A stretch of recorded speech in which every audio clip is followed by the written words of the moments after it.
So folks, ALISON HAMMOND hasn't been on the best of form these last few days, has she? She's put her foot in her mouth on two or three occasions.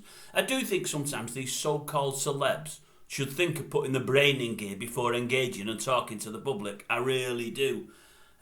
What's happened over the last few days? Well, I hear she was sort of saying on the TV only the other day, she said, I cannot believe it, she said.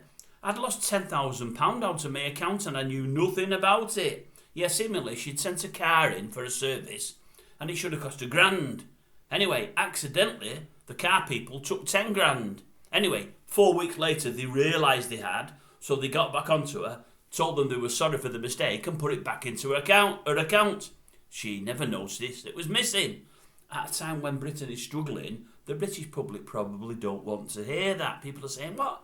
10 grand went missing and she didn't know? How much money has she got?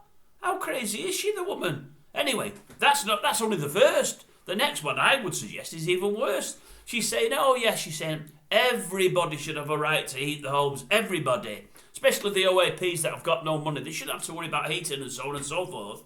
I'm struggling now at the moment in my home, she said, as my underfloor heating isn't working. There's something wrong with it. I need to get it sorted. But everybody should have heating.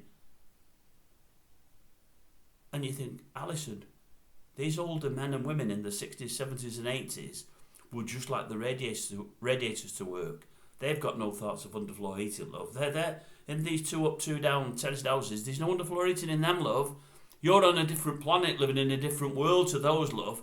I think there's times when you need to keep these thoughts to yourself. Just keep them to yourself. Just go on the show, present the show, and keep it zipped about your personal life. Because honestly, love, you're digging holes for yourself, big holes, and they're not going down well.